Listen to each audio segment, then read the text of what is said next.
중국 최고위원회 회의, 히토류 수출 통제를 결정한 직후였습니다.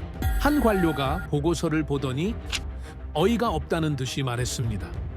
우리가 수출을 막았는데 왜 한국은 멀쩡한 거야? 회의실이 찬물을 끼얹은 듯 조용해졌습니다. 그러자 다른 관리가 이거 우리 웃기려는 보고서 아닙니까? 하하하, 우리 속국 따위였던 나라가 무슨 우리한테 곡물이나 바쳐서 통제 풀려 하겠지요. 하하하. 하지만 다음 장에 보고서를 넘기는 순간 웃음은 씻은 듯이 사라졌습니다. 중국이 봉쇄할수록 오히려 한국으로 돈과 공장이 몰리고 있다는 사실. 그들이 한국을 망하게 하려 했던 일들이 봉쇄를 시작한 바로 그 직후 오히려 한국을 돈방석에 앉히고 있었습니다. 저는 잭스톤입니다. 미국 에너지부 산하전략광물분석관으로 28년을 일했죠. 세계 공급망이라면 어디든 꿰고 있다고 자부했습니다. 중동의 석유가 어떻게 흐르는지, 러시아의 천연가스가 유럽을 어떻게 쥐고 있는지, 중국이 히토류로 어떤 카드를 준비하고 있는지 제 손바닥 안에 다 들어와 있었습니다. 하지만 2024년 중국의 히토류 통제 앞에서 제가 주목하게 된 나라는 의외였습니다. 대한민국. 솔직히 말하면 이 나라 이름을 회의실에서 제대로 들어본 적도 거의 없었습니다. 그해 12월 초 중국 상무부가 중히토류 수출 통제를 선언했을 때 전 세계 산업계는 얼어붙었습니다. 사마륨, 디스프롬, 테르뷴 같은 전략 원소들을 중국이 통제한다는 발표였고 거기에 더해진 조건은 가혹했습니다.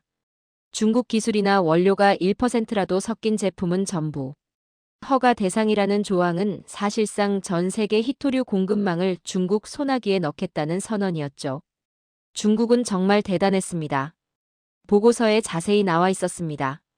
20년 넘게 아프리카와 남미 광산을 사들이고 정제시설을 독점하고 가공기술까지 장악하면서 세계 히토류 생산의 70%, 가공 능력의 90% 이상을 손에 넣었습니다. 누구도 중국 없이는 히토류 연구자석을 만들 수 없고 히토류 없이는 현대 산업이 굴러가지 않는 구조를 완성해버렸죠. 하지만 보고서에는 대한민국이라는 단어가 자꾸 적혀 있었습니다. 당연히 무시하고 보고서를 다시 작성했습니다. 발표 다음 날 워싱턴 DC 국방부 지하 회의실에 긴급 소집령이 떨어졌고 창문 하나 없는 그 밀폐된 공간에 40여 명의 공급망 실무자와 무기체계 담당자, 정보기관 인사들이 모였습니다. 분위기는 처음부터 무거웠고 주요 무기 체계에 대한 전수조사 결과가 하나씩 보고될 때마다 회의실 공기는 더 차갑게 가라앉았습니다. 이지스 시스템, F-35 전투기, 미사일 유도장치, 잠수함, 소나 시스템까지 미국이 자랑하는 주요 무기 체계의 70% 이상에서 중국산 히토류 흔적이 발견됐다는 보고는 충격 그 자체였습니다. 실무 책임자가 자급 체제 구축에 최소 6년에서 10년이 필요하다고 보고했을 때 정치권 인사 한 명이 2년이면 충분하지 않냐고 반문했지만 아무도 그 말에 답하지 않았습니다. 모두가 알고 있었죠. 전쟁이 터지면 생산라인부터 멈춘다는 걸, 중국이 공급을 끊는 순간 미국은 무기를 만들 수 없다는 걸 말입니다. 그날 회의실에서 가장 무서웠던 건 중국의 선언이 아니라 우리를 짓누르던 침묵이었습니다. 우리는 이미 너무 깊이 들어와 있었고 빠져나갈 방법이 보이지 않았습니다. 중국은 분명 강했습니다. 하지만 이상하게도 그 강함이 오히려 새로운 흐름을 만들고 있었습니다. 세계가 중국 하나의 목줄이 잡혀 있다는 사실은 곧 세계가 필사적으로 대안을 찾기 시작한다는 뜻이기도 했죠. 그리고 바로 그 순간 회의실에서 한 참모가 자료 한 장을 넘기며 조용히 말했습니다. 대한민국을 다시 봐야 한다고, 이 나라가 우리가 놓친 퍼즐 조각일 수 있다고 말입니다. 대한민국. 저는 고개를 갸웃했습니다. 그때까지 대한민국은 제 머릿속에서 중국 의존도가 높고 공급망에서 취약한 나라, 오히려 우리가 걱정해줘야 할 피해자 정도로 인식되고 있었습니다. 그런데 왜 하필 대한민국입니까? 하지만 신기하게도 그 이름이 회의실에 던져진 이후 계속 맴돌기 시작했습니다. 중국이 쥔 무기가 강할수록 대한민국이라는 이름은 더 자주 언급됐고 마치 중국의 압박 그 자체가 대한민국을 판의 중심으로 떠밀고 있는 것처럼 보였습니다. 저는 그날 밤 사무실로 돌아와 대한민국 관련 자료를 다시 펼쳤습니다. 이 나라가 도대체 뭐가 다르다는 겁니까?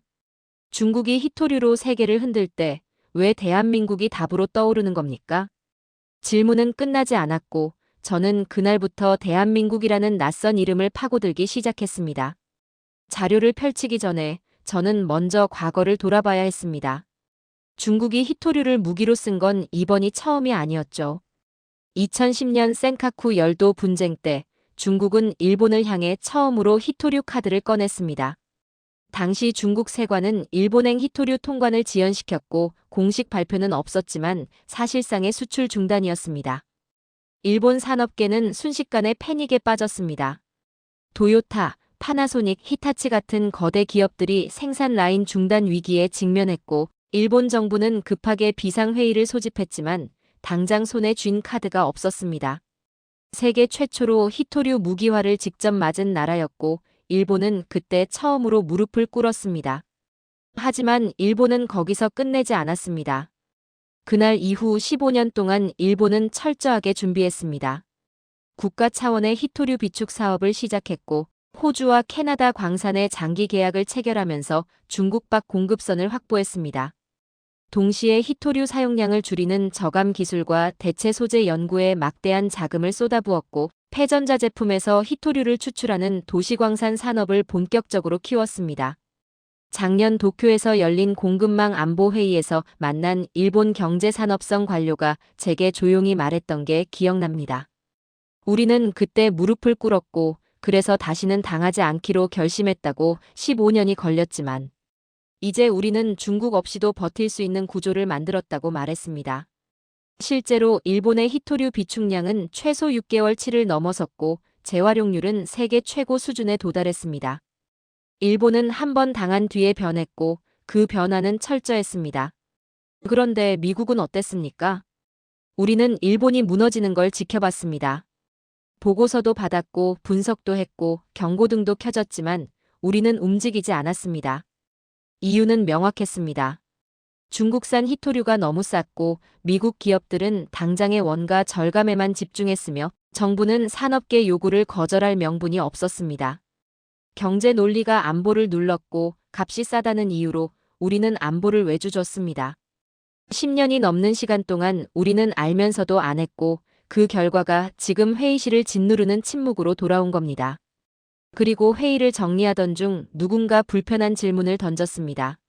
일본도 당했고 미국도 뒤늦게 깨달았다면 대한민국은 어떻습니까? 그 질문이 떨어진 순간 회의실 공기가 또 한 번 무거워졌습니다. 대한민국은 일본보다 제조업 비중이 훨씬 높은 나라였습니다. 전기차 배터리, 반도체, 디스플레이, 조선, 방산까지 히토류 없이는 단 하루도 돌아갈 수 없는 산업 구조를 가진 나라였고 인구 대비 히토류 소비량은 세계 최상위권에 속했습니다. 그런데 준비는 일본보다 훨씬 늦었습니다. 일본이 15년을 투자해서 만든 비축 시스템, 대체 기술, 재활용 인프라를 대한민국은 이제 막 시작하는 단계였습니다. 중국이 지금 당장 히토류 공급을 끊는다면 일본은 6개월을 버틸 수 있지만 대한민국은 몇 주를 버티지 못할 가능성이 높았습니다. 숫자는 더 냉혹했습니다. 대한민국 제조업의 히토류 의존도는 일본보다 높고 중국 의존 비율은 더 심각했으며 비축량은 턱없이 부족했습니다. 이 나라는 일본이 당했던 타격보다 몇 배 더 큰 충격을 받을 수밖에 없는 구조였고 회복에 필요한 시간도 훨씬 더 길 수밖에 없었습니다. 회의실을 나서면서 저는 생각했습니다. 대한민국은 기회가 아니라 또 하나의 재앙일 수도 있다고, 우리가 도와줘야 할 나라가 아니라 함께 무너질 수도 있는 위험 요소일 수도 있다고 말입니다. 하지만 이상하게도 그 생각이 끝까지 가지 않았습니다. 뭔가 빠진 게 있다는 느낌이 계속 남았고 저는 사무실로 돌아와 대한민국 자료를 다시 펼쳤습니다. 대한민국 자료를 펼치기 전에 저는 먼저 다른 동맹국들을 검토해야 했습니다. 중국 의존도를 낮추려면 누군가는 대안이 되어야 했고 미국 입장에서 함께 갈 수 있는 나라들을 하나씩 지도 위에 올려놓고 분석했습니다. 첫 번째 후보는 호주였습니다. 호주는 세계 최대 히토류 매장량을 보유한 나라였고 특히 라이나스 같은 기업은 중국 밖에서 히토류를 생산하는 몇 안 되는 곳이었습니다. 서방 동맹이라는 정치적 안정성도 있었고 광산 개발 경험도 풍부했습니다. 하지만 호주의 한계는 명확했습니다. 원광을 캐는 건 잘하지만 그걸 정제하고 가공해서 영구자석까지 만드는 후방 산업이 거의 없었습니다. 히토류는 캐는 것보다 정제하고 가공하는 게 훨씬 어렵고 그 기술과 설비를 갖추는 데는 10년 이상의 시간과 천문학적인 투자가 필요했습니다. 호주는 원료 공급자로는 훌륭하지만 완성된 공급망의 중심이 되기에는 너무 많은 걸 새로 만들어야 했습니다. 두 번째 후보는 유럽이었습니다. 독일, 프랑스를 중심으로 유럽연합은 탈중국 공급망 구축을 선언했고 그린딜 정책과 함께 히토류 자급 계획을 발표했습니다. 하지만 유럽의 현실은 더 암울했습니다. 지난 20년 동안 유럽은 제조업 기반을 중국과 아시아로 이전했고 그 결과 히토류를 대량으로 쓸 산업 자체가 많이 사라졌습니다. 전기차 배터리 공장을 새로 짓고 있지만 규모는 아시아에 비해 턱없이 작았고 반도체 파운드리 유치도 계획 단계에 머물러 있었습니다. 히토류 수요가 없는 곳에 공급망을 구축한다는 건 경제 논리에 맞지 않았고 유럽은 정치적 선언은 화려하지만 실질적 실행력은 의문이었습니다. 세 번째 후보는 일본이었습니다. 일본은 이미 15년 동안 준비했고 비축과 재활용 시스템도 갖췄으며 기술력도 검증됐습니다. 하지만 일본도 한계가 있었습니다. 일본의 히토류 전략은 철저하게 자국 방어용이었고 미국이나 다른 동맹국까지 커버할 여력은 없었습니다. 일본 기업들은 이미 자기들 공급망으로 꽉 차 있었고 추가 확장보다는 안정적 유지에 집중하고 있었습니다. 일본은 훌륭한 파트너지만 새로운 판을 만들 주체는 아니었습니다. 하나씩 지워지면서 답답함이 밀려왔습니다. 그런데 바로 그때 자료 더미 속에서 이상한 움직임이 포착됐습니다. 호주 ASM, 캐나다 네오 퍼포먼스 머티리얼즈, 심지어 유럽 히토류 기업 몇 곳이 공통적으로 대한민국에 투자하거나 합작 공장을 세우고 있었습니다. 히토류 정제 시설, 금속 가공 공장, 영구자석 생산 라인까지 대한민국을 거점으로 구축하고 있었습니다. 상식적으로 이해가 안 됐습니다. 호주 회사라면 호주에 짓는 게 당연하고 캐나다 회사라면 캐나다나 미국에 짓는 게 맞는데 왜 대한민국입니까? 물류 비용도 더 들고 지리적으로도 중국과 가까워서 지정학적 리스크도 있는데 왜 하필 대한민국을 선택한 겁니까? 그 질문이 제 머릿속을 계속 맴돌았고 저는 관점을 바꿔보기로 했습니다. 지금까지 저는 히토류 공급망을 광산에서 시작해서 따라갔습니다. 누가 캐고 누가 정제하고 누가 가공하는가라는 순서로 봤죠. 하지만 그날 저는 공급망을 거꾸로 보기 시작했습니다. 누가 가장 많이 쓰는가, 어디에 수요가 집중돼 있는가라는 질문에서 출발한 겁니다. 그리고 데이터를 다시 정리했을 때 놀라운 숫자가 나왔습니다. 대한민국은 세계 최상위권 히토류 소비국이었습니다. 인구 5천만 명 남짓한 나라가 전기차 배터리 생산 세계 1위, 반도체 수출 세계 2위, 조선 수주량 세계 1위, 방산 수출 급증 중이었고 이 모든 산업이 히토류 영구자석 없이는 단 하루도 돌아갈 수 없는 구조였습니다. 인구 대비 히토류 사용량으로 따지면 세계 최고 수준이었고 절대 소비량으로 봐도 중국을 제외하면 미국, 일본과 함께 최상위권에 속했습니다. 그 순간 퍼즐이 맞춰지기 시작했습니다. 기업들은 광산 근처가 아니라 고객 근처에 공장을 지었고 히토류 공급망의 끝, 그러니까 최종 수요가 가장 밀집된 곳이 바로 대한민국이었던 겁니다. 저는 그때 처음으로 깨달았습니다. 대한민국은 피해자가 아닐 수도 있다고, 이 나라는 공급망판의 끝이 아니라 중심에 서 있을 수도 있다고 말입니다. 대한민국이 히토류 최대 수요국이라는 걸 확인한 순간 저는 당연히 다음 질문으로 넘어갔습니다. 그렇다면 대한민국은 그 수요를 어디서 충당하고 있습니까? 중국 의존도는 얼마나 됩니까? 자료를 펼치는 순간 숫자가 눈에 들어왔고 저는 숨이 막혔습니다. 대한민국이 수입하는 가공 히토류의 82%가 중국산이었습니다. 영구자석 제조에 들어가는 네오디뮴 합금은 90%를 넘었고 고성능 모터용 디스프로음은 95%가 중국에서 왔습니다. 세계 최고 수준의 히토류 소비국이면서 동시에 중국 의존도도 최고 수준이었던 겁니다. 숫자 하나하나가 경고등이었고 이 구조에서 중국이 공급을 끊는다는 건 대한민국 산업 전체가 멈춘다는 뜻이었습니다. 그리고 저는 2021년 요소수 사태를 떠올릴 수밖에 없었습니다. 당시 중국이 요소수 수출을 통제했을 때 대한민국은 단 며칠 만에 물류 대란 직전까지 갔고 화물차가 멈추면서 전국 유통망이 마비 위기에 처했습니다. 요소수는 디젤 차량 배기가스 저감에 쓰이는 소모품에 불과했지만 그것만으로도 나라 전체가 흔들렸습니다. 히토류는 그보다 몇십 배, 몇백 배 더 중요한 물질이었습니다. 전기차 모터, 풍력 터빈, 산업용 로봇, 정밀 유도 무기, 반도체 제조 장비까지 현대 산업의 뼈대를 이루는 핵심 소재였고 요소수처럼 몇 주 버티는 게 아니라 며칠 안에 공장이 멈출 수 있는 구조였습니다. 저는 대한민국 정부가 이 위기를 어떻게 인식하고 있는지 확인하기 위해 최근 발표된 정책 자료들을 검토했습니다. 대한민국 정부는 긴급 태스크포스를 구성했고 해외 광산 투자 확대를 발표했으며 히토류 재활용 기술과 대체 소재 개발을 언급했습니다. 방향은 맞았고 의지도 보였지만 저는 타이밍을 계산하지 않을 수 없었습니다. 일본은 2010년 센카쿠 사태 이후 15년 동안 준비했고 그 결과 지금 6개월치 비축과 세계 최고 수준의 재활용 시스템을 갖췄습니다. 15년입니다. 대한민국은 이제 시작입니다. 광산 투자 계약을 체결해도 실제 생산까지 5년 정제 시설을 짓는데 3년 재활용 시스템 구축에 5년 이상이 필요하다는 게 업계 상식이었습니다. 모든 게 제대로 굴러간다고 해도 최소 10년은 걸리는 작업이었고 그 10년 동안 중국이 가만히 있을 리 없었습니다. 중국은 지금 당장 카드를 쓸 수 있고 대한민국은 아직 준비가 안 됐습니다.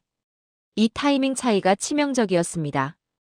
회의 자료를 정리하면서 저는 냉정하게 판단했습니다. 중국이 지금 히토류 공급을 조인다면 일본은 6개월을 버틸 수 있지만 대한민국은 몇 주를 넘기기 어렵고 미국도 석 달을 못 갑니다. 그리고 타격 규모로 보면 대한민국이 제일 큽니다. 전기차 배터리 생산 라인이 멈추고 반도체 장비 공급이 끊기고 조선소 발주가 중단되고 방산 수출 계약이 무너지는 연쇄 붕괴가 시작될 수 있습니다. 대한민국 GDP의 30% 이상이 제조업인데 그 제조업이 히토류 없이는 단 하루도 못 돌아갑니다. 숫자는 거짓말을 하지 않았고 요소수 사태는 경고였으며 우리는 그걸 다 봤지만 충분히 움직이지 않았습니다. 저는 사무실 의자에 등을 기대고 천장을 바라봤습니다. 대한민국은 기회가 아니라 위험입니다. 우리가 함께 갈 수 있는 파트너가 아니라 중국의 다음 타깃이 될 가능성이 높은 나라입니다. 이 정도 의존도면 중국이 한 번에 끝낼 수 있고 대한민국이 무너지면 전 세계 전기차 시장이 흔들리고 반도체 공급망도 타격을 받습니다. 연쇄 붕괴입니다. 저는 자료를 덮으려고 했습니다. 결론은 나왔고 대한민국은 우리가 기댈 곳이 아니라 우리가 걱정해야 할 또 하나의 리스크라는 판단이 섰습니다. 하지만 이상하게도 손이 자료에서 떨어지지 않았습니다. 뭔가 빠졌습니다. 계산이 끝나지 않았고 퍼즐 한 조각이 보이지 않는 채로 남아 있었습니다. 저는 다시 자료를 펼쳤고 이번엔 다른 각도에서 대한민국을 보기 시작했습니다. 다시 펼친 자료 더미 속에서 저는 한 가지 발표 자료를 발견했습니다. 호주의 ASM이라는 회사가 몇 달 전 공개한 중장기 전략 보고서였고 거기에는 히토류 수직 계열화 계획이 담겨 있었습니다. 호주에서 원광을 캐고 말레이시아에서 정제하고 대한민국에서 금속 가공과 연구자석 생산까지 완성한다는 내용이었습니다. 처음 봤을 때는 그냥 넘어갔던 자료였지만 지금 다시 보니 이상한 점이 눈에 들어왔습니다. 왜 호주 회사가 최종 생산 거점을 호주에 두지 않습니까? 원광도 호주에 있고 호주 정부도 히토류 산업 육성을 지원하고 있는데 왜 대한민국까지 가서 공장을 짓습니까? 미국도 아니고 일본도 아니고 유럽도 아니고 왜 대한민국입니까? 물류 비용만 생각해도 호주나 미국 서부 지역에 짓는 게 훨씬 합리적이고 지정학적으로도 중국과 가까운 대한민국보다 호주가 안전합니다. 그런데 ASM만이 아니었습니다. 캐나다 네오 퍼포먼스 머티리얼즈도 대한민국 포항에 합작 공장 건설을 발표했고 심지어 독일 히토류 가공 업체도 대한민국 기업과 기술 협력을 진행 중이었습니다. 하나둘이 아니라 여러 기업들이 동시에 대한민국을 선택하고 있었고 이건 우연이 아니었습니다. 저는 ASM 측에 직접 연락을 취했습니다. 공급망 분석가 자격으로 그들의 전략에 대해 인터뷰를 요청했고 며칠 후 화상회의가 잡혔습니다. ASM의 공급망 담당 임원이 화면에 나타났고 저는 단도직입적으로 물었습니다. 왜 대한민국입니까? 호주 회사가 왜 호주가 아니라 대한민국의 핵심 생산 시설을 짓는지 그 이유를 알고 싶다고 말했습니다. 임원은 잠시 생각하더니 질문을 하나 던졌습니다. 히토류 연구 자석을 누가 가장 많이 씁니까? 저는 대답했습니다. 전기차, 풍력 터빈, 산업용 로봇, 방산 장비를 만드는 나라들이고 그 중에서 중국이 압도적이고 그 다음이 미국, 유럽, 일본 순서라고 말했습니다. 임원이 고개를 저었습니다. 중국을 빼고 다시 보라고 했습니다. 중국은 자기들 히토류를 자기들이 쓰니까 우리 고객이 아니고 중국 밖에서 히토류 연구 자석을 가장 많이 필요로 하는 곳이 어디냐고 물었습니다. 저는 잠시 계산했습니다. 전기차 배터리는 대한민국이 세계 생산량의 30% 이상을 차지하고 그 배터리가 들어가는 전기차 모터에도 히토류 자석이 필수입니다. 풍력 터빈은 유럽과 미국이 많이 설치하지만 터빈 핵심 부품을 만드는 건 대한민국 조선사와 중공업 기업들입니다. 방산 수출은 최근 몇 년 사이 대한민국이 급증했고 K2 흑표 전차, K9 자주포, 천궁 미사일 시스템에 들어가는 정밀 유도 장치와 구동 모터에도 히토류 자석이 들어갑니다. 반도체 제조 장비도 마찬가지입니다. 삼성과 SK 하이닉스 같은 대한민국 반도체 기업들이 쓰는 장비에는 초정밀 모터가 수십 개씩 들어가고 그 모터 하나하나에 히토류 연구 자석이 필수입니다. 조선도 빼놓을 수 없습니다. LNG 운반선, 컨테이너선, 군함에 들어가는 추진 시스템과 발전기에도 대용량 히토류 자석이 들어가고 대한민국은 세계 조선 수주의 절반 가까이를 차지합니다. 하나하나 더하다 보니 숫자가 명확해졌습니다. 중국을 제외하면 히토류 연구 자석을 가장 많이, 가장 고급으로, 가장 다양하게 쓰는 나라가 대한민국이었습니다. 임원이 말했습니다. 우리는 광산 근처가 아니라 고객 근처에 공장을 짓는다고 히토류 원광을 캐는 건 호주에서 하면 되지만 그걸 자석으로 만들어서 팔 곳은 대한민국이라고 말했습니다. 물류 비용을 따져도 대한민국이 유리하다고 했습니다. 호주에서 미국으로 자석을 보내는 것보다 호주에서 대한민국으로 원광을 보내고 대한민국에서 자석을 만들어서 바로 옆 공장에 납품하는 게 훨씬 효율적이라는 계산이었습니다. 전기차 배터리 공장, 반도체 공장, 조선소, 방산업체가 모두 대한민국에 밀집돼 있으니까 공급망 거리가 최소화된다는 논리였습니다. 그리고 한 가지를 더 덧붙였습니다. 대한민국 기업들은 품질 요구 수준이 높고 납기를 정확히 지켜야 하며 기술 사양이 까다롭다고 했습니다. 그런 고객을 상대하다 보면 자연스럽게 우리 제품 품질도 올라가고 그 품질로 다른 시장에도 팔 수 있다고 말했습니다. 대한민국은 단순히 큰 시장이 아니라 우리를 더 나은 공급자로 만들어주는 시장이라는 설명이었습니다. 저는 그 순간 모든 퍼즐이 맞춰지는 걸 느꼈습니다. 지금까지 저는 히토류 공급망을 광산에서 시작해서 따라갔습니다. 누가 캐고 누가 정제하고 누가 가공하는가라는 순서로 봤고 그래서 호주, 미국, 캐나다 같은 자원 보유국이 중심이 되어야 한다고 생각했습니다. 하지만 ASM은 반대로 시작했습니다. 누가 가장 많이 쓰는가, 어디에 최종 수요가 집중돼 있는가를 먼저 보고 거기서부터 거꾸로 공급망을 설계한 겁니다. 공급망은 원료에서 시작하는 게 아니라 고객에서 시작한다는 원칙이었고 그 원칙에 따르면 대한민국이 중심이 되는 건 당연한 결과였습니다. 회의를 마치고 화면을 끈 뒤 저는 한동안 멍하니 앉아 있었습니다. 28년 동안 공급망을 분석하면서 저는 항상 위에서 아래로 흐름을 따라갔습니다. 자원이 어디 있고 어떻게 흘러가는가를 봤습니다. 하지만 진짜 공급망은 아래에서 위로 만들어지고 있었습니다. 수요가 공급을 끌어당기고 고객이 공급망의 중심을 결정하고 있었습니다. 그리고 그 중심에 대한민국이 서 있었습니다. ASM 임원과의 대화가 끝난 뒤 저는 더 깊이 파고들기로 했습니다. 대한민국이 최대 수요처라는 건 이해했지만 그것만으로는 설명이 부족했습니다. 수요가 많다고 해서 모든 기업이 그 나라에 공장을 짓는 건 아니니까요. 인도나 동남아시아도 전기차 수요가 늘고 있지만 히토류 가공 공장은 그쪽으로 안 갑니다. 대한민국에는 수요 말고 다른 뭔가가 더 있다는 뜻이었고 저는 실제 현장 이야기를 찾기 시작했습니다.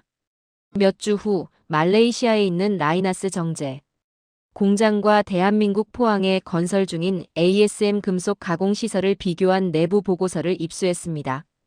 그 보고서에는 흥미로운 대목이 있었습니다. 대한민국 포항 공장에 투입된 엔지니어들은 히토류 경험이 전혀 없었지만 공정 설명을 듣고 일주일 만에 설비를 단독 운용할 수 있는 수준까지 올라왔다는 내용이었습니다. 반면 동남아시아에서는 기초 화학 지식부터 교육해야 했고 안정적인 운용까지 최소 6개월이 걸렸다는 비교가 붙어 있었습니다. 같은 설비, 같은 매뉴얼인데 숙련 속도가 6배 차이가 났습니다. 보고서는 그 이유를 명확히 짚어냈습니다. 대한민국 엔지니어들은 반도체 공정과 배터리 제조 공정에서 이미 단련돼 있었고 정밀 화학 공정과 클린룸 운용, 품질 관리 시스템이 몸에 배어 있었습니다. 히토류 가공도 결국 고순도 화학 공정이고 미세한 불순물 관리가 핵심인데 대한민국 엔지니어들은 이미 그런 일을 10년, 20년씩 해온 사람들이었습니다. 기술은 가르칠 수 있지만 축적은 가르칠 수 없습니다. 대한민국 엔지니어들은 이미 전쟁을 치러본 사람들이었고 그 경험이 히토류 공정으로 그대로 전이됐습니다. 삼성 반도체 공장에서 나노미터 단위 공정을 다루던 사람이 히토류 금속 정제에서 ppm 단위 불순물을 관리하는 건 어렵지 않았고 LG 배터리 공장에서 전극 코팅 두께를 마이크로미터 단위로 맞추던 사람이 히토류 합금 조성을 맞추는 것도 익숙한 영역이었습니다. 이건 하루아침에 만들어지는 게 아니었고 대한민국은 지난 30년 동안 반도체와 디스플레이, 배터리 산업을 키우면서 이미 그 인력을 축적해 놓은 상태였습니다. 그리고 인력만이 아니었습니다. 대한민국에는 인프라가 이미 준비돼 있었습니다. 포항, 울산, 광양 같은 산업단지에는 대용량 전력망이 깔려 있고 항만 시설은 세계 최고 수준이며 공업용수 공급 시스템도 안정적으로 구축돼 있었습니다. 히토류 가공 공장은 전력을 엄청나게 먹고 고순도 용수가 필수이며 원료와 제품을 빠르게 반입 반출할 수 있는 항만이 있어야 합니다. 대한민국은 공장부지만 확보하면 바로 가동할 수 있는 조건이 다 갖춰져 있었습니다. 미국이나 호주에서 새로 공장을 지으려면 전력망부터 새로 끌어와야 하고 용수 처리 시설도 신규 건설해야 하며 항만 접근성도 떨어집니다. 시간이 몇 년씩 더 걸리고 비용은 2배 이상 뛰어오릅니다. 대한민국은 이미 다 있었습니다. 포스코가 수십 년 동안 제철소를 돌리면서 만들어 놓은 인프라를 히토류 공장이 그대로 쓸 수 있었고 그 인프라는 돈을 들인다고 하루아침에 만들어지는 게 아니었습니다. 시간이었습니다. 히토류 공급망 재편에서 가장 중요한 건 시간이었고 중국이 압박을 가하는 상황에서 5년, 10년을 기다릴 여유는 없었습니다. 대한민국은 그 시간을 아낄 수 있는 유일한 곳이었습니다. 그리고 마지막 퍼즐이 하나 더 있었습니다. 지정학이었습니다.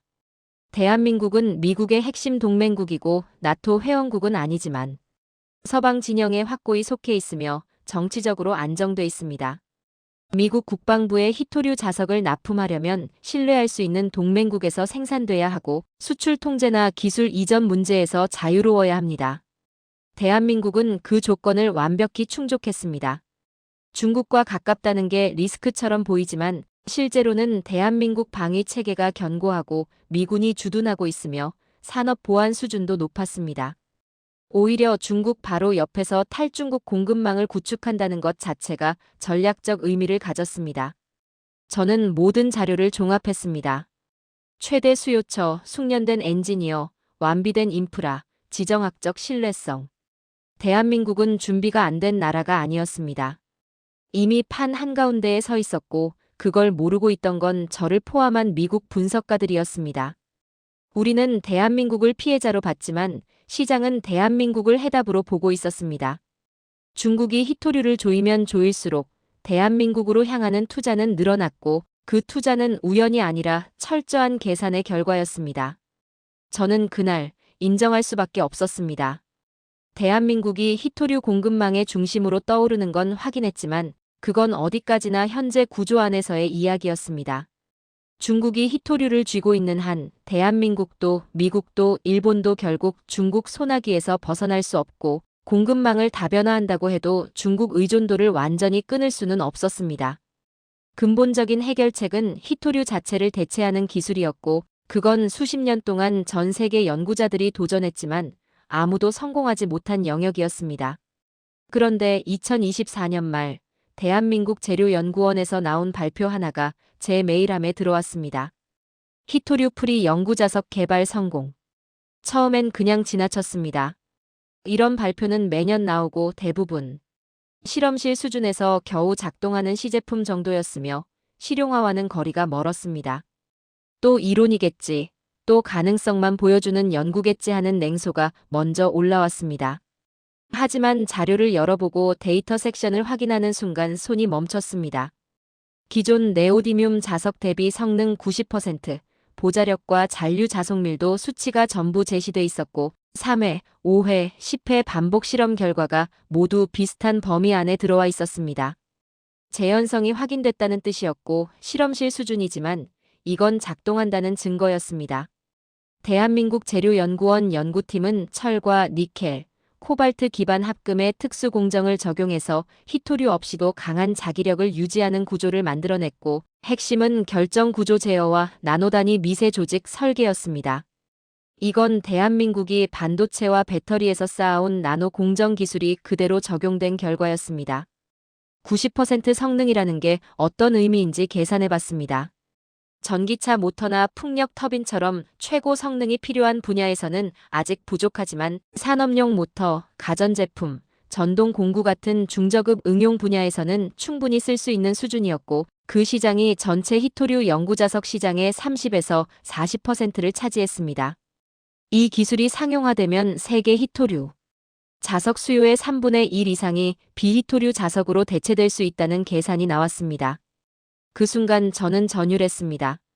중국의 무기는 히토류 그 자체가 아니라 의존이었습니다. 세계가 히토류 없이는 못 산다는 의존 구조가 중국에게 힘을 준 것이고 그 의존을 끊는 기술이 여기 대한민국에 있었습니다.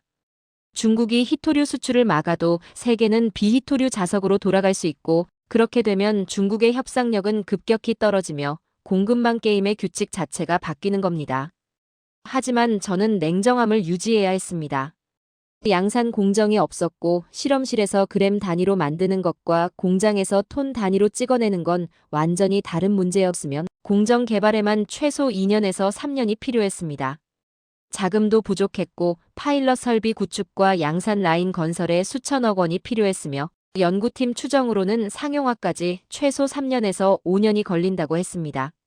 한계는 명확했고 낙관할 수 없었습니다. 그럼에도 불구하고 저는 계산을 멈추지 않았습니다. 3년 후, 5년 후 이 기술이 양산에 들어간다고 가정하고 시나리오를 그려봤습니다.